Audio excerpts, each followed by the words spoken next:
Judy, hi. Hi. Thanks for your actually being here in Kiev. I know that you're very, very excited about your first trip. Actually, for me, it's a great honor to be the first Ukrainian who interview. Thank you. What is your impression about Ukraine? The people are very hospitable and warm. They're very welcoming, especially to U.S. citizens. They're very anxious for us to be able to understand their culture, their history, and their perspective on what's going on with the war. And they are very anxious for us to understand how they want to have one solid Ukraine and not be separated. And I stand in firm belief that Ukraine needs to stay one Ukraine, not be divided, and that everyone here has been absolutely amazing. During your short visit, you had an opportunity to see different cities, small cities in Kiev region, the capital, the Zhytomyr, and other cities. I think you already have general picture about united Ukraine, and how how you feel the strength to resist Russian aggression. I mean, how Ukrainians now united, because a lot of rumors exist that Ukraine is already fatigued and everybody fatigued, but what is your impression about the strengths and potential of Ukrainians? I think the potential for Ukraine is unlimited.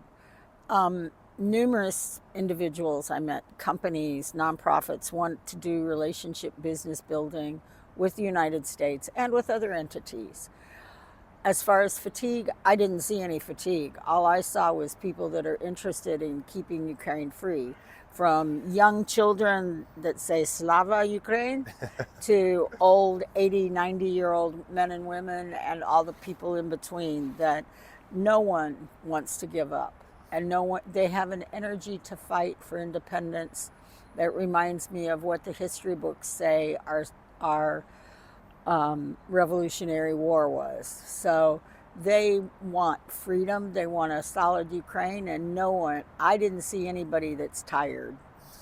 Thank you very much. I see also that we have a huge potential, and just recently, several days ago, I spoke with my friend who was in front line. He's currently wounded. Thanks God he's alive.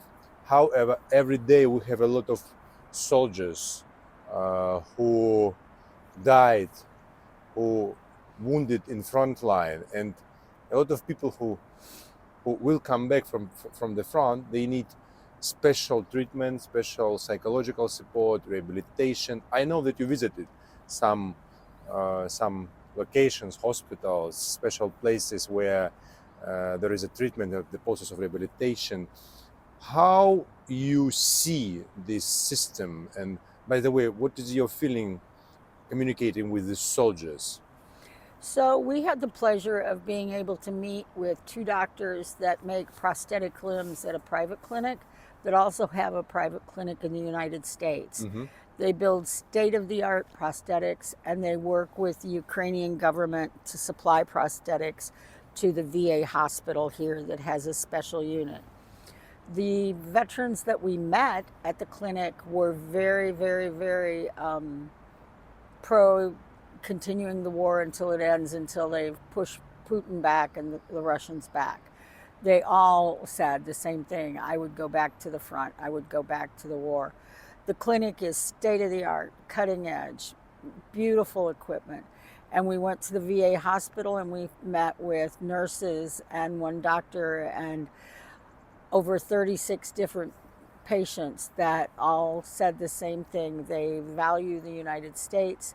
They appreciate the weapons that we brought to them, and they are getting excellent treatment. But the VA hospital is like every VA hospital, that you've got a lot of patients, but the care was excellent. And I think I saw 5 patients to every 1 nurse, and that's a good ratio. So it's evident that the VA is working hard to take care of the patients. And it's evident that the public-private partnership of medical care is moving forward, which I think is absolutely amazing. And I think that more we can do in the United States to help on those public-private partnerships, whether it be medical care or whether it be industry or whether it be nonprofits. I think if we have Ukrainian businesses and US businesses that want to work together, we should merge them together and work to get sustainability and help do the long-term sustainability, I think is the way I'd want to say it. We need long-term sustainability in Ukraine so that Ukraine can take her rightful place within NATO and the EU and be seen as the brilliant country she is. After all, none of us would have Google if it weren't for two Ukrainians that invented Google. Yesterday at the university, we had the pleasure to see an amazing veterans center that helps veterans get their benefits, that helps them with counseling, that helps them with job searches, that helps them with housing, that helps them with family support. It does a full circle of veteran care, and it was totally thrilling to be a part of the day and be able to meet with Ukrainian veterans that are working so hard to rehabilitate and move forward and make their lives meaningful and look for jobs and things that they're interested in, but to get education and activities they want. Well, actually, I saw your presentation during the Investment Bravery project, and David Nichols and the guys like Ryan and others, they try, I think, to create some kind of platforms with such idea, as you said, long sustainability. And I think there are a lot of potential projects in social rehabilitation, technological modernization of our military complex, and economical projects, and the import-export. So the potential is huge, actually, when we speak about I it. think the potential is amazing. I think the potential is huge. The educational opportunities are huge. And in my opinion, Ukraine has the ability to take its place as an economic leader in the future. Well, my last question, to some extent, touches politics, because everybody knows me as a political analyst. I know that a lot of Ukrainians, I mean, actually all the world, now waiting for elections in the United States. I don't want to ask you directly about what is your opinion, what will be the future. For Ukrainians, it's very important to feel the overwhelming support of American society, not to divide political parties or politicians. Well, some will divide us politically. However, I think that your society is our key partner, actually, in the world against Russian aggression, and I hope that it will be in the future. What do you feel about all this? I believe that the United States will see the value in keeping one Ukraine. I believe all Americans that if they understood that if we had a country come into the United States and say, try and take back Texas or try and take back Michigan, or if Britain decided to try and come back and take the 13 colonies, all of us would feel the same. We want unity.